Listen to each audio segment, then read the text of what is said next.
Hello मेरे shining stars. तो आज हम कर रहे हैं सचित्र हिंदी व्याकरण कक्षा 5 बाय अमित पब्लिकेशन एडोराइज सीरीज। तो प्यारे बच्चों, आज हम करते हैं अध्याय 5 संज्ञा के विकार।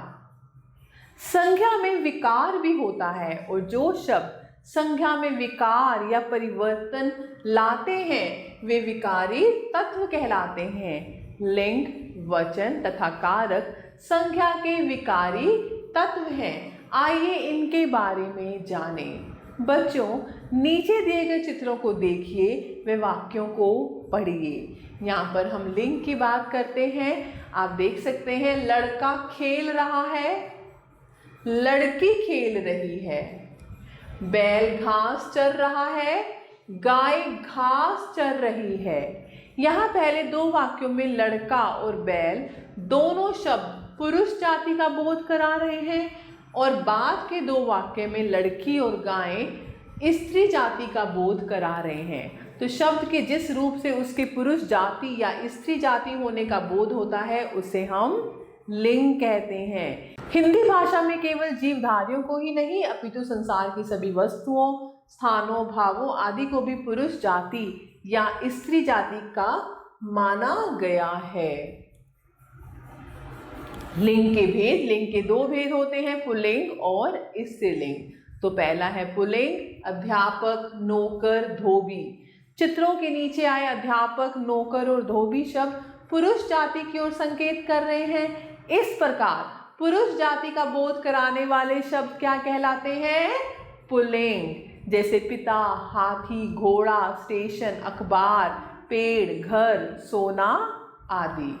और अधिक जानिए पुल्लिंग की पहचान। जिन शब्दों के पीछे आ, पन, पा, अक तथा न आता हो वे पुल्लिंग शब्द होते हैं। जैसे लड़का, बचपन, बुढ़ापा, गायक, दोनों, लेन देन आदि। जो नाम पुल्लिंग होते हैं वे इस प्रकार हैं: दिनों के नाम, महीनों के नाम, पेड़ों के नाम इमली को छोड़कर, पहाड़ों के नाम, ग्रहों के नाम पृथ्वी को छोड़कर, देशों के नाम, राज्यों के नाम और समुद्रों के नाम।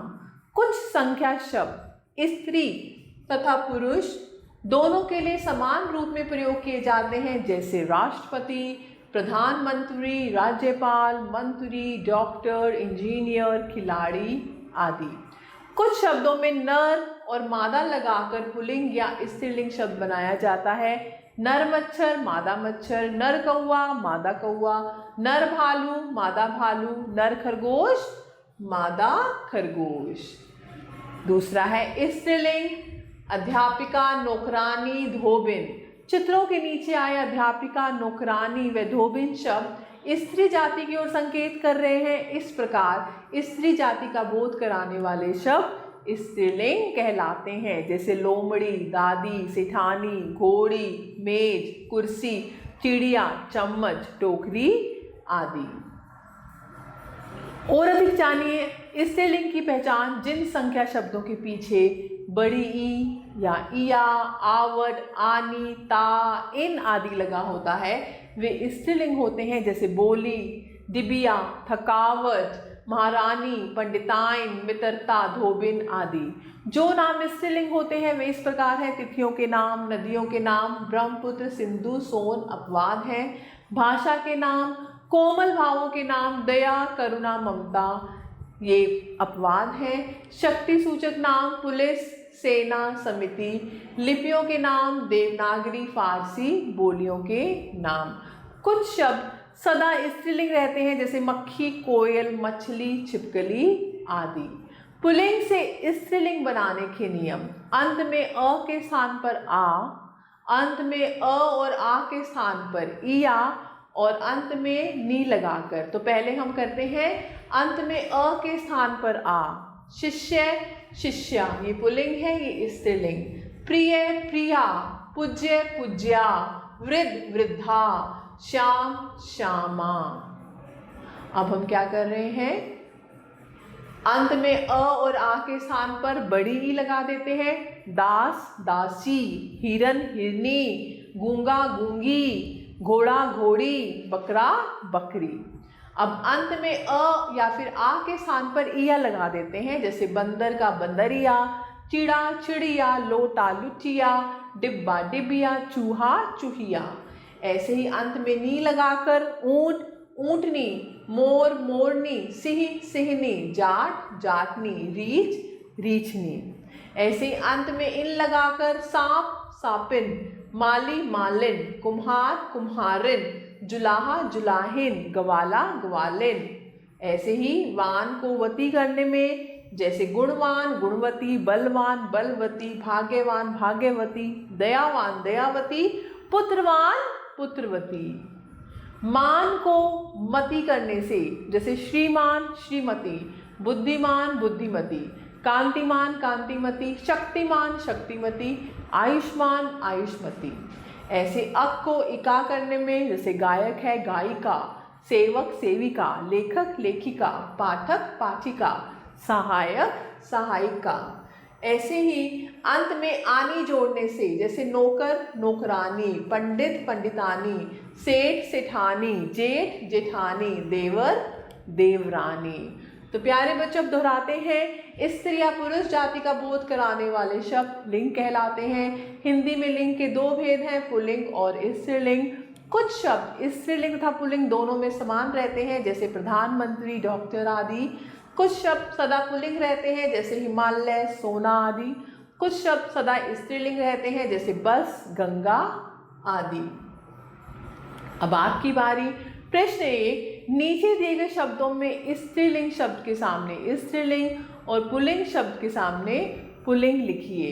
जैसे पर्दा, तो पर्दा क्या है? आ की मात्रा है पीछे, तो ये क्या है हमारा? पुल्लिंग। चारपाई, ये है स्त्रीलिंग। जैसे बारिश, बारिश आ गई, तो ये क्या है? स्त्रीलिंग।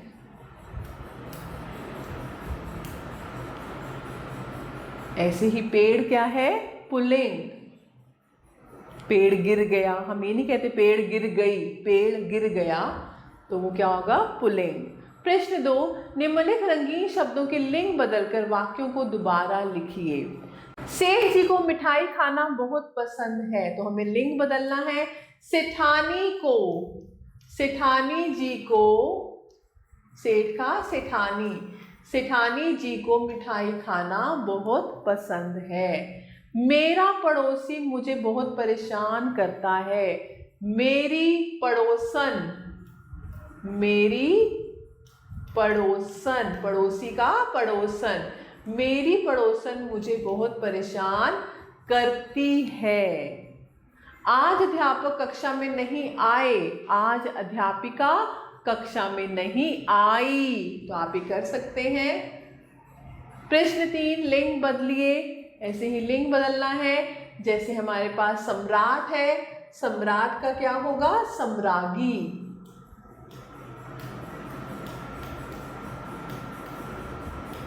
यहाँ पर सहपाठिन लिखा है, तो यहाँ पर क्या आएगा? सहपाठी। मादा भालू है, तो ये क्या होगा? नर भालू। भील का भीलनी और नाग का नागिन। प्रश्न 4 है, निम्नलिखित प्रश्नों के उत्तर दीजिए। लिंग से आप क्या समझते हैं? उदाहरण सही समझाइए, तो आप लिख सकते हैं। लिंग के भेदों को उदाहरण सहित समझाइए, ये भी आप कर सकते हैं। और पुल्लिंग से स्त्रीलिंग बनाने के कोई से 2 नियम लिखिए, तो आप कर सकते हैं प्यारे बच्चों। अब हम करते हैं वचन।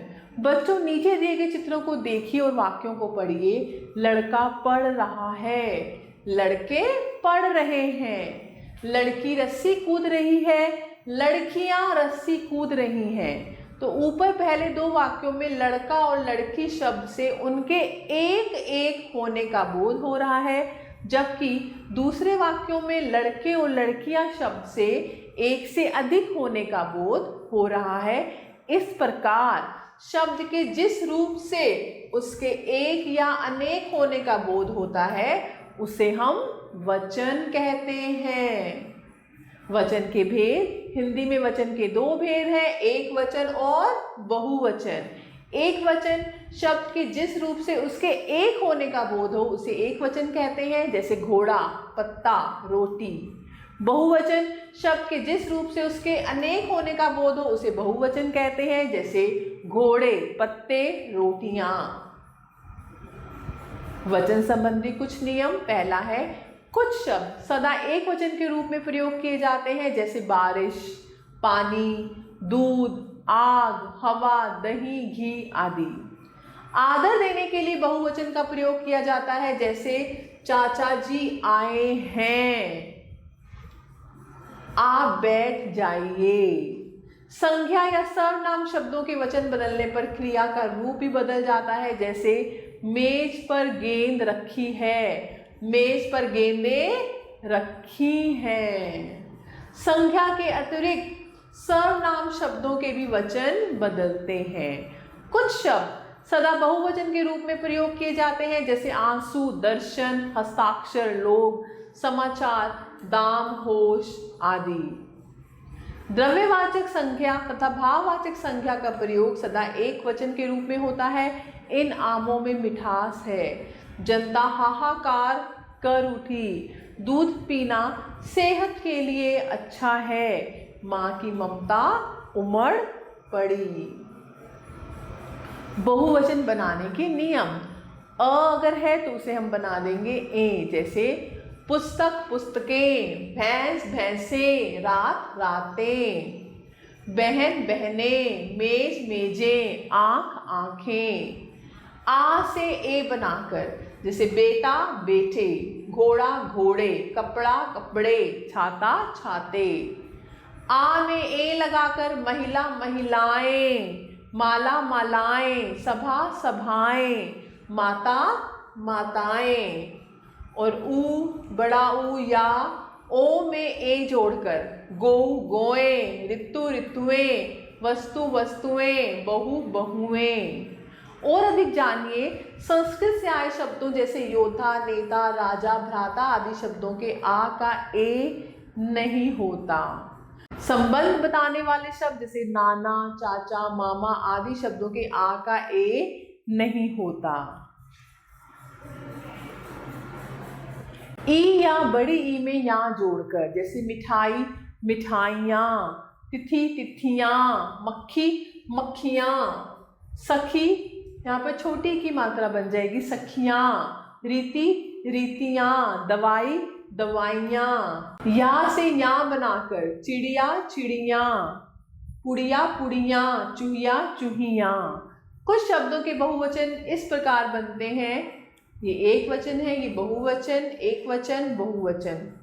तुम लोग, छात्र, छात्रगण, दर्शक, दर्शकगण, कवि, कवि वर्ग या फिर कविजन, नेता, नेतागण, युवा, युवा वर्ग। आ, उ तथा बड़े ऊ से अंत होने वाले शब्दों के अंत में ओ जोड़कर, जैसे पिता, पिताओं, राजा, राजाओं, योद्धा, योद्धाओं, साधु, साधुओं, गुरु, गुरुओं, बहु, बहुओं, धेनु, धेनुओं, धातु, धातुओं, बंधु, बंधुओं। आओ दोहराएं। शब्द के जिस रूप से उसके एक या अनेक होने का बोध होता है उसे वचन कहते हैं। वचन दो प्रकार के हैं, एक वचन और बहुवचन। कुछ शब्द सदा एक वचन तथा कुछ शब्द सदा बहुवचन के रूप में प्रयोग किए जाते हैं। आदर देने के लिए बहुवचन का प्रयोग होता है।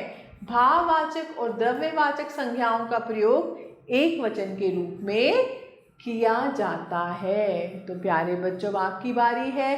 प्रश्न 1 चित्र देखकर एक वचन तथा बहुवचन लिखिए। संतरा, संतरे, केला, केले, पुस्तक, पुस्तकें, पत्ता, पत्ते। ऐसे ही लड़की, लड़कियां, टोपी, टोपियां। प्रश्न 2 नीचे दिए गए शब्दों के वचन बदलिए। जैसे रेलगाड़ी है तो उसका रेलगाड़ी ही रहेगा। तिथि का तिथियां, गुड़िया का गुड़िया, एक गुड़िया।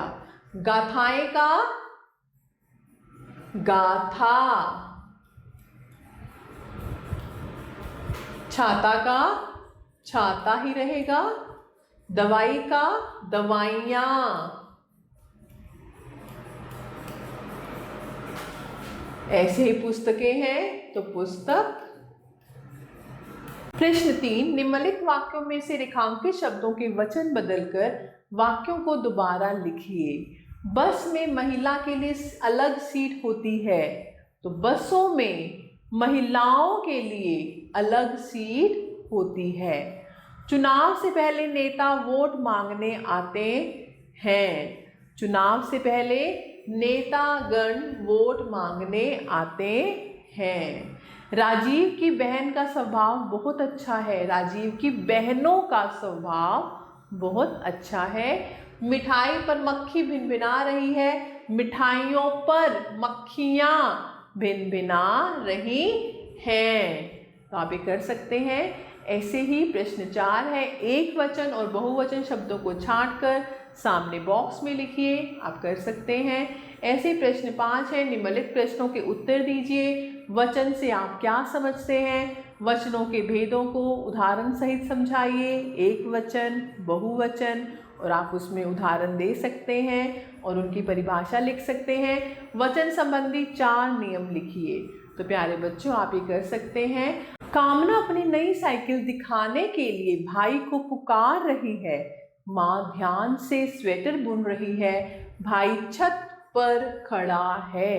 इन वाक्यों में के लिए, को, से, पर आदि शब्द पर सर्ग या कार्य के चिन्ह कहलाते हैं। इन चिन्हों का कार्य है वाक्य में अपने आने वाले संख्या या सर्वनाम शब्दों का वाक्य की क्रिया के साथ संबंध जोड़ना। यदि इन कार्य के चिन्हों के बिना वाक्य बोले तो कैसा लगता है? कामना अपनी नई साइकिल दिखाने भाई पुकार रही है। माँ ध्यान स्वेटर बुन रही है। भाई छत खड़ा है। क्या इन वाक्यों का मतलब समझ में आ रहा है? नहीं। तो इस प्रकार जो वाक्य में आए संज्ञा सर्वनाम शब्दों का क्रिया के साथ संबंध बताए उसे हम कहते हैं कारक। तो कारक के भेद, प्यारे बच्चों, कारक के 8 भेद होते हैं।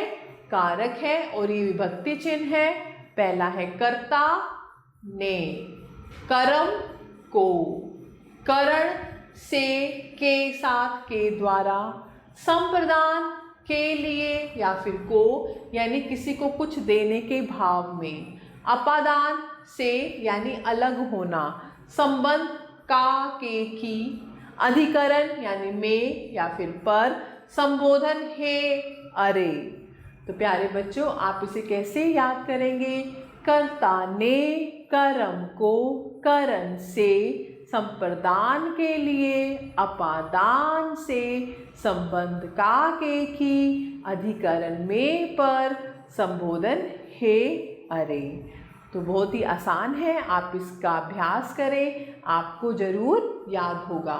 और अधिक जानिए, कभी कभी कर्ता कारक का प्रयोग बिना विभक्ति के भी होता है, जैसे काजल सो रही है। वाक्य प्रयोग, वाक्य में कारक चिन्हों का प्रयोग इस प्रकार होता है। अब हम पहला कर्ता करते हैं। मयंक ने पुस्तक पढ़ी। कर्म कारक का, कपिल ने वैभव को खूब दौड़ाया। तो यहाँ पर कर्म कारक है। करण, माँ चाकू से फल काटती है, यानी चाकू की मदद से। तो यहाँ पर करण कारक है। संप्रदान, माँ मेघा के लिए खिलौने लाई, के लिए है, तो यहाँ पर संप्रदान है। अपादान यानी अलग होना, छत से पानी टपक रहा है। संबंध यानी का, के, की, यह घर अर्पित का है। कार्तिक के पिता अफसर है। अनुराधा की बहन अच्छा गाती है। अधिकरण या फिर में या फिर पर, पतीले में दूध रखा है, रस्सी पर कपड़े सूख रहे हैं। संबोधन, जब हम किसी को बुलाते हैं, संबोधन, अरे मेरी बात भी तो सुनो, हे प्रभु इनकी रक्षा करो। तो कारक लगने पर संज्ञा, सर्वनाम और विशेषण तीनों का रूप बदल जाता है। जैसे वह लड़की मूल रूप है, तो कारक लगने पर उस लड़की ने। आओ दोहराएं। कारक संज्ञा या सर्वनाम का संबंध वाक्य के दूसरे शब्दों से बताते हैं। ये 8 प्रकार के हैं: कर्ता, कर्म, करण, संप्रदान, अपादान, संबंध, अधिकरण तथा संबोधन। कारक का प्रयोग करने पर संज्ञा, सर्वनाम और विशेषण का मूल रूप बदल जाता है। अब आपकी बारी प्यारे बच्चों। प्रश्न 1 है, वाक्य में रंगीन भाग कौन सा कारक है? करण है या अपादान कारक? लिखिए। हम नाक से फूल सूंघते हैं, यानी नाक के द्वारा, यानी हम नाक की सहायता ले रहे हैं, तो यहाँ पर करण कारक है। भीम ने गदा से जरासंध को मारा, गदा की सहायता से, तो यहाँ पर भी क्या है? करण कारक। हाथी सूंड से पानी पीता है, यहाँ पर भी क्या है? करण कारक। सुरजीत सीढ़ी से नीचे गिर गया, यहाँ पर अलग होने का भाव है, तो यहाँ पर क्या है? अपादान। और ऐसे ही पतझड़ में वृक्ष से पत्ते गिरते हैं, तो यहाँ पर भी क्या है? अपादान। जहाँ पर अलग होने का भाव हो वहाँ पर अपादान है, जहाँ पर किसी के द्वारा किसी की सहायता से कोई कार्य संपन्न होता है वहाँ पर करण है। प्रश्न 2, उचित मिलान कीजिए। करण का क्या विभक्ति चिन्ह है? कर्ता ने कर्म को करण से, तो आप करण को से या फिर के द्वारा। अधिकरण का में पर, कर्ता का कर्ता ने, संबोधन हे अरे, कर्म को, संबंध का के की, अपादान से यानी अलग होना, और संप्रदान के लिए। तो प्यारे बच्चों आप इसे याद करें, और बहुत ही आसान है, कुछ भी मुश्किल नहीं है। जब आप अभ्यास करेंगे तो आपको सब कुछ याद हो जाएगा। प्रश्न 3, दिए गए कारक चिन्हों से एक एक वाक्य बनाकर लिखिए। के द्वारा, मैं पेंसिल के द्वारा अपना कार्य करता हूँ। के लिए, माँ मेघा के लिए खाना लाई। को का लिख सकते हैं, और ऐसे ही की का। प्रश्न 4, उचित कारक चिन्हों द्वारा खाली स्थान भरिए। छुट्टी की, घंटी बजते ही सभी बच्चे चले गए। कविता ने मधुर गीत सुनाया। आसमान में तारे टिमटिमा रहे हैं। कपिल जय की मदद मांगने गया है, या जय से मदद मांगने गया है। रमन बाजार से फल सब्जी ला रहा है। चाचा जी श्रेय के लिए साइकिल लाए। तो प्यारे बच्चों आप कर सकते हैं ऐसे ही। प्रश्न 5 है, निम्नलिखित प्रश्नों के उत्तर दीजिए। कारक से आप क्या समझते हैं और उदाहरण देकर समझाइए। कारक के कितने भेद हैं? 8 भेद हैं। कर्ता ने कर्म को करण से, संप्रदान के लिए अपादान से, संबंध का के की, अधिकरण में पर, संबोधन हे अरे। और कारक के भेदों के नाम एवं कारक चिन्ह लिखिए। तो प्यारे बच्चों मैं आशा करती हूँ आपको अध्याय अच्छे से समझ आया होगा। हमेशा खुश रहे और स्वस्थ रहे। आप सभी बच्चों का तहे दिल से धन्यवाद।